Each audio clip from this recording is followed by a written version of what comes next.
There's a version of you that no one has ever met, not your parents, not your closest friend, not even the person you see in the mirror each morning. And the reason they haven't met this person isn't because you're hiding, it's because you've forgotten they exist. You were born whole. Before language carved up your experience into categories. Before you learned the word should. Before anyone told you what kind of person you were supposed to become, you existed as pure presence. A small body breathing, eyes taking in color and light without naming it, hands reaching not to acquire, but simply to touch. And then, slowly, the world began to teach you a different way. Someone said, "Good job," when you acted a certain way, and something in you noticed approval, safety. So you did it again and again, until that behavior became automatic, until it became you or what you believed was you. Someone else frowned when you expressed too much joy, too much sadness, too much anything, and you learned to dim yourself, to compress, to fit into the shape that kept you loved. This is not a story of blame. Your parents, your teachers, your culture, they were doing the same thing, passing down the same unconscious inheritance, the same silent agreement that said to belong, you must become smaller than you are. And so you did.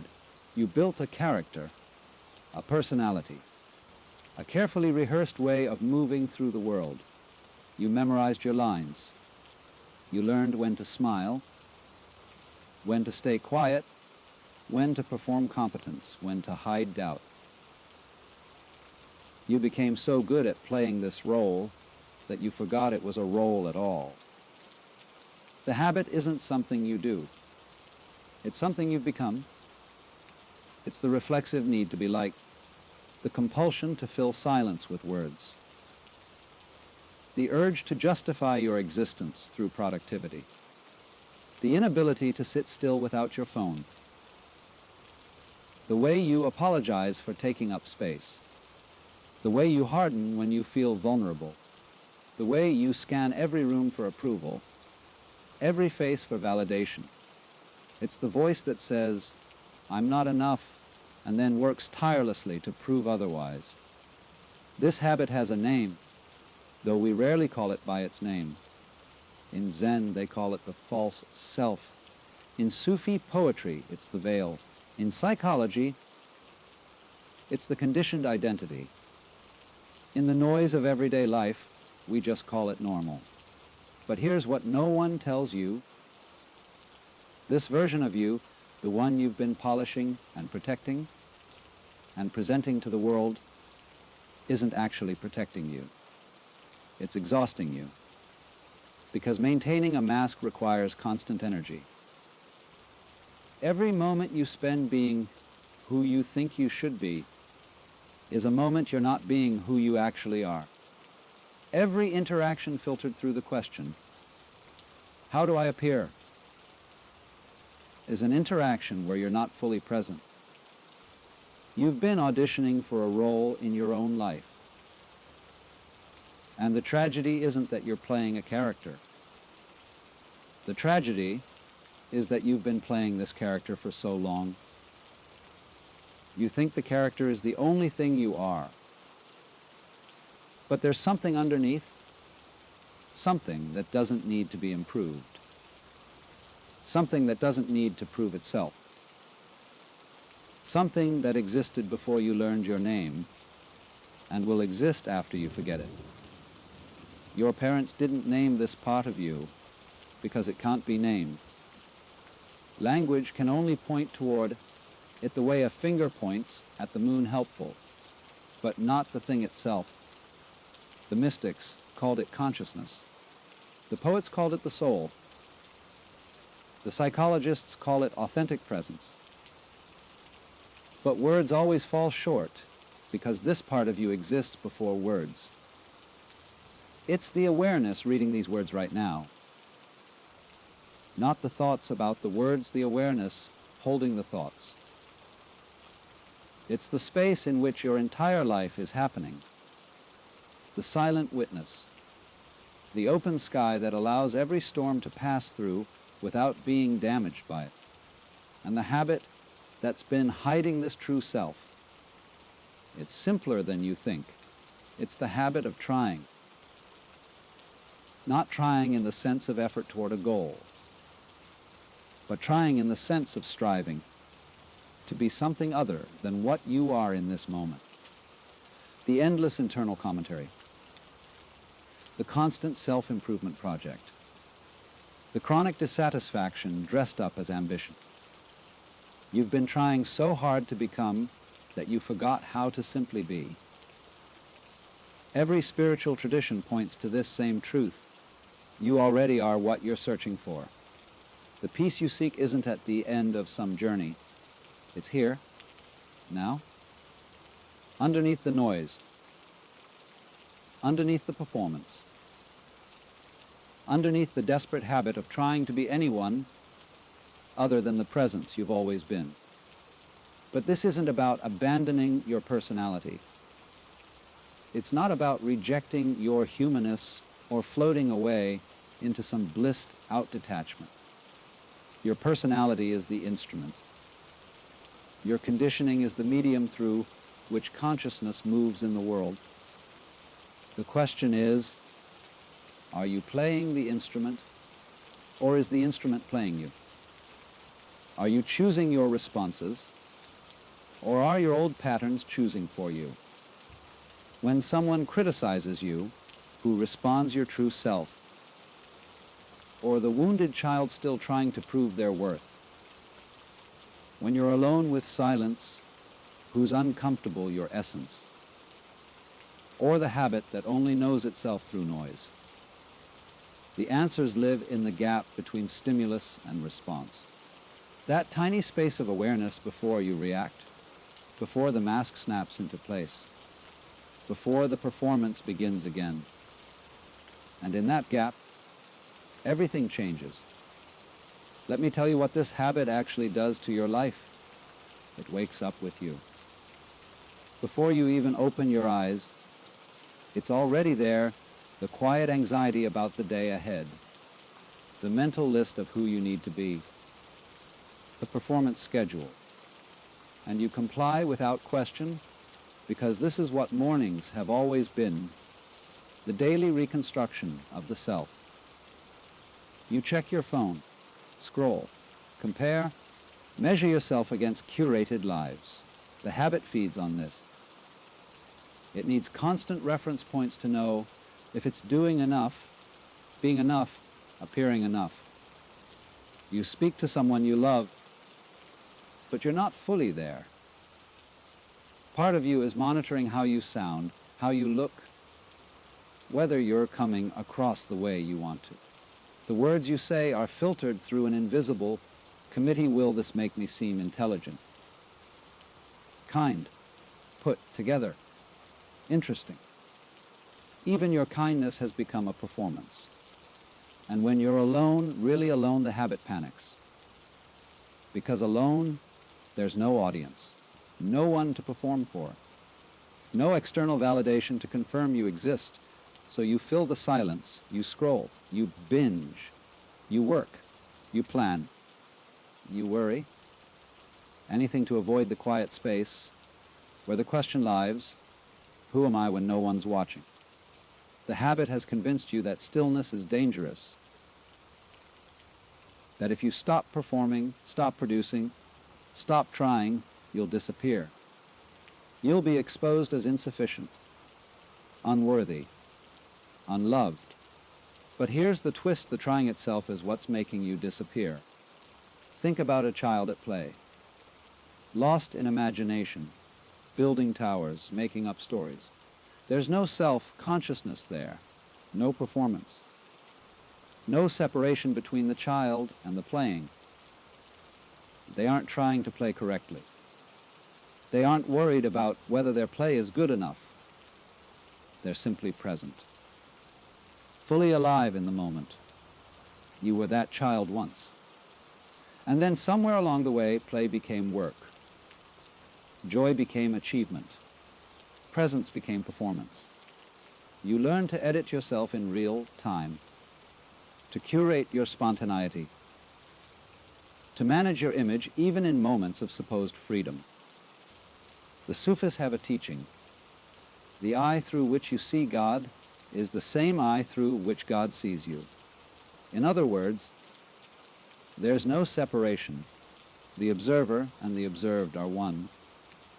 But the habit creates a split.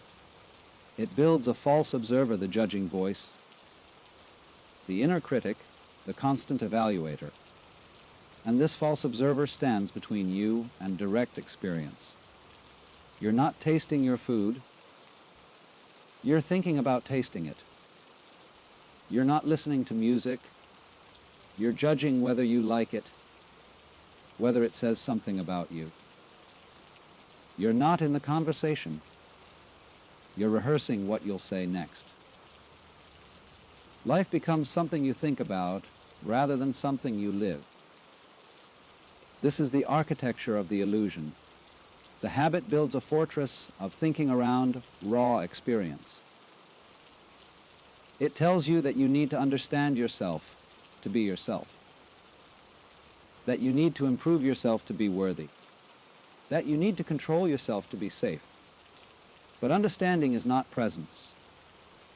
Improvement is not acceptance. Control is not peace. Alan Watts said it beautifully. Trying to define yourself is like trying to bite your own teeth. You cannot step outside yourself to fix yourself because you are the thing you're trying to fix. The one trying to improve is made of the same substance as the one being improved. It's a loop. A game the mind plays with itself. And the exhaustion you feel, that's not weakness. That's not failure. That's the natural consequence of carrying a false identity around like heavy luggage everywhere you go.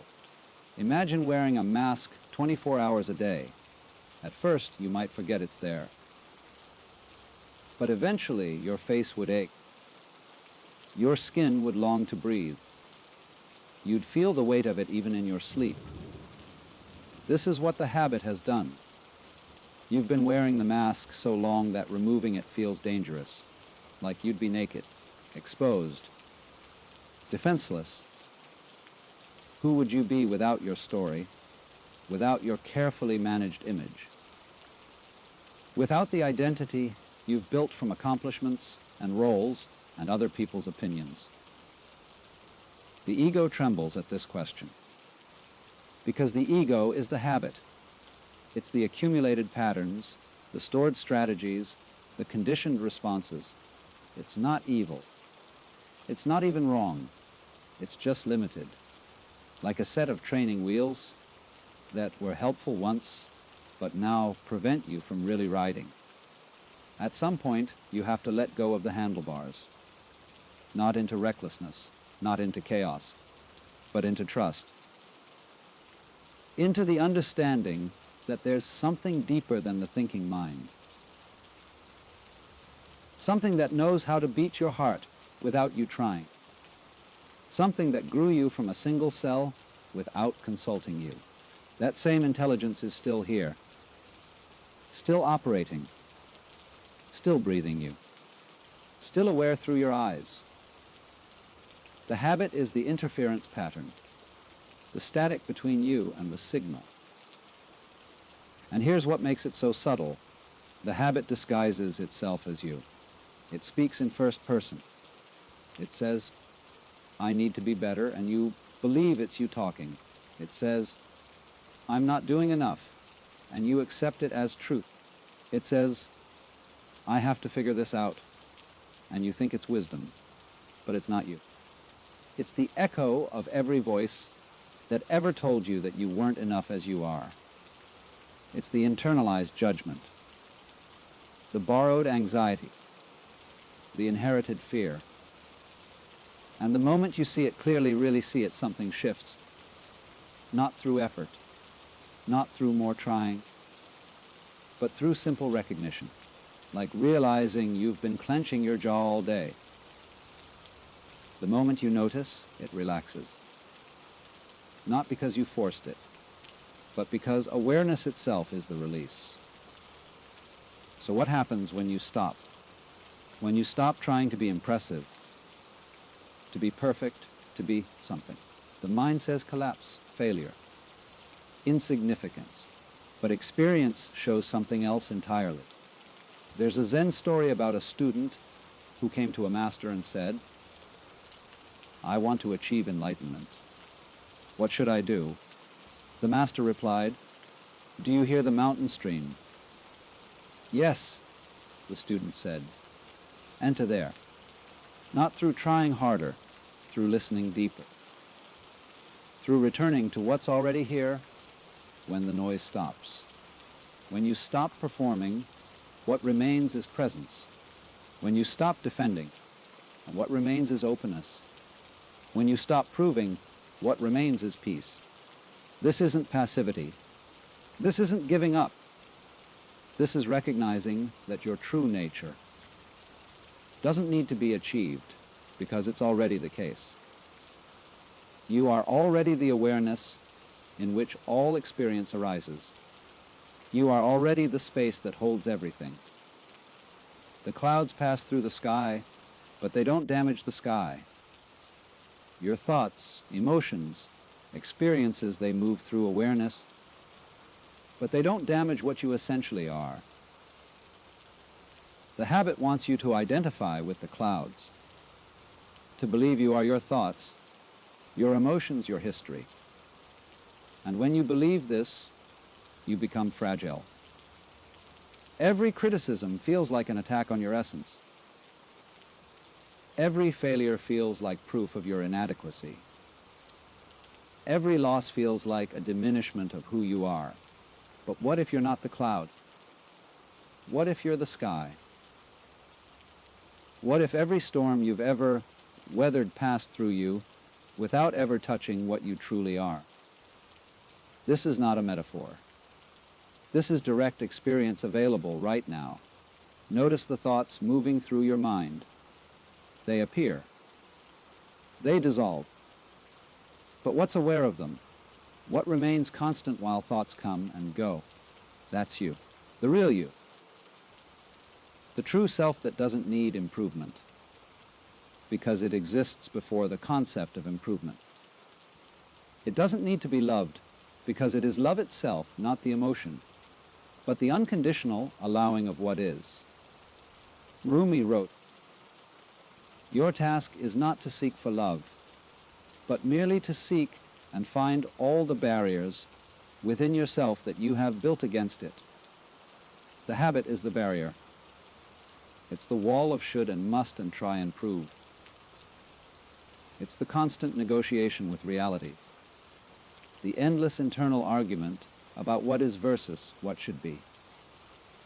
And here's the liberating truth. You can't dismantle this wall through effort. You can't think your way out of the thinking trap.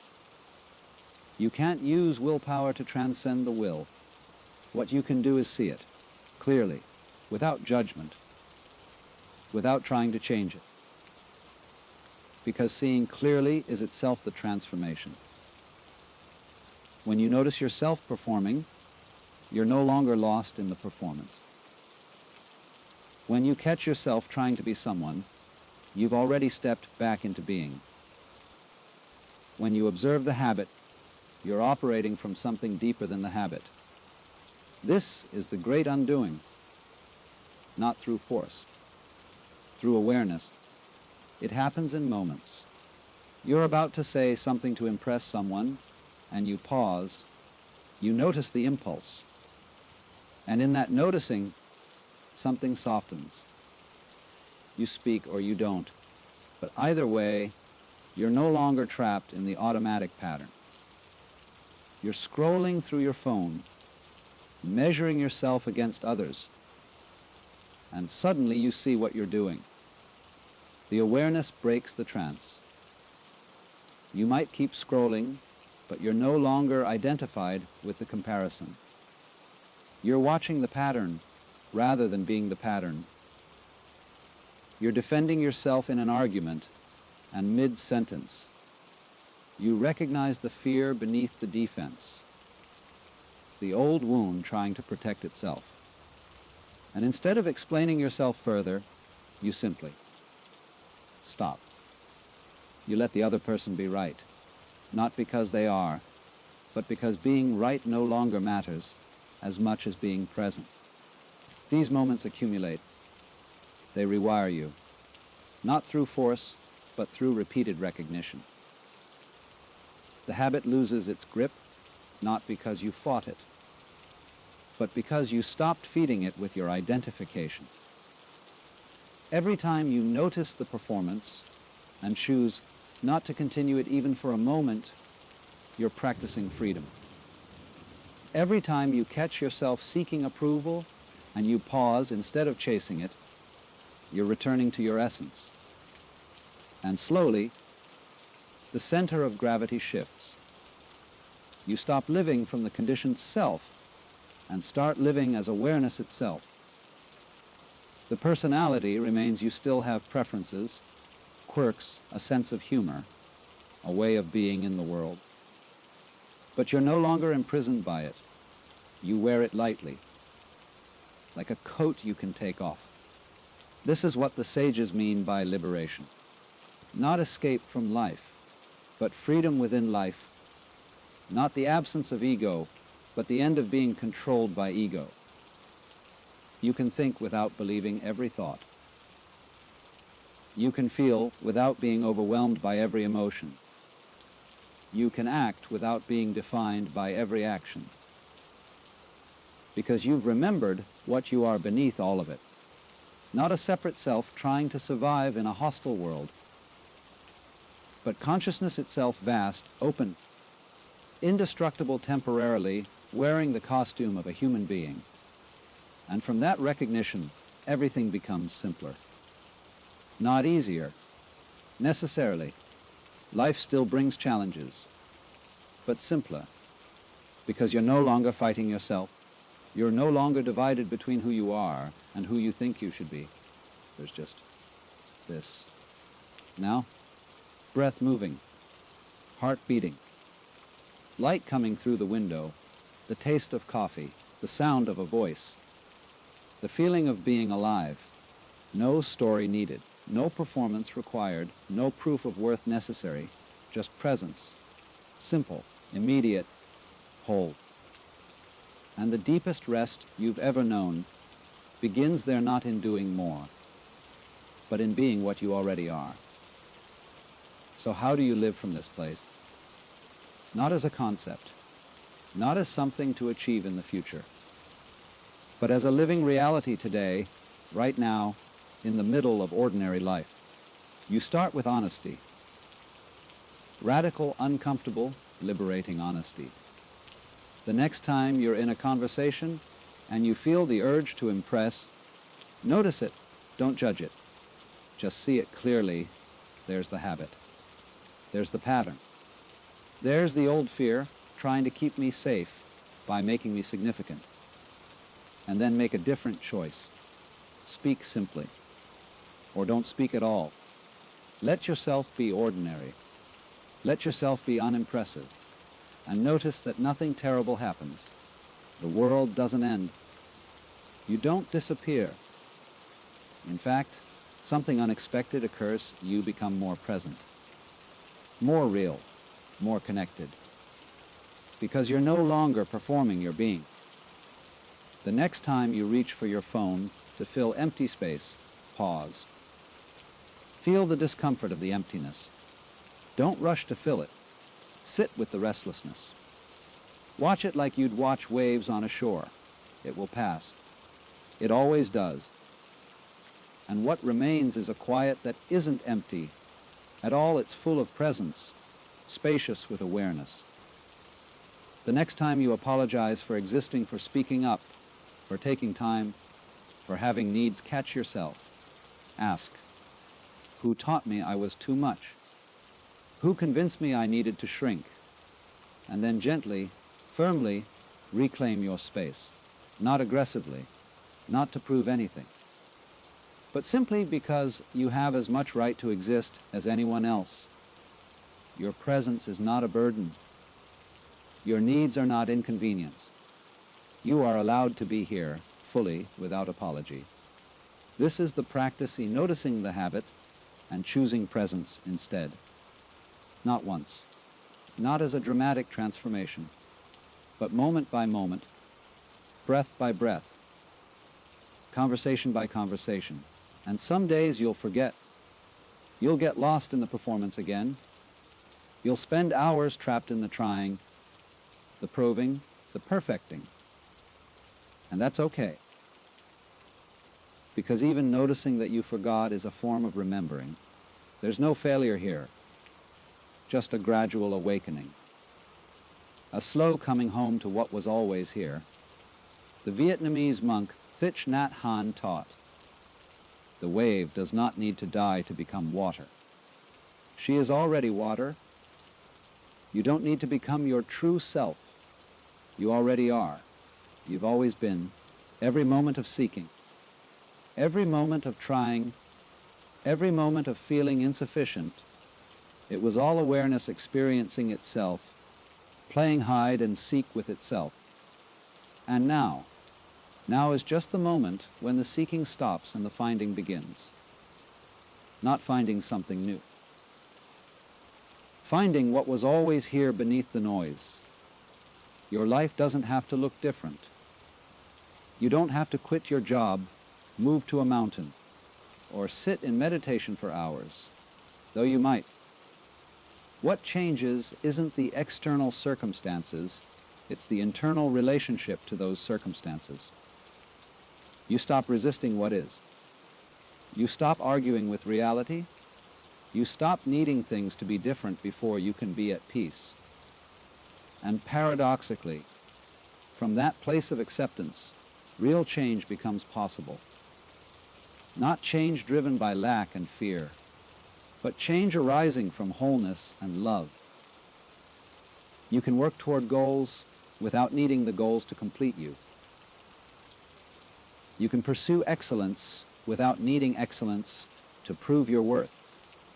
You can love people without needing their approval to feel whole, because you've found the source, the wellspring that doesn't run dry,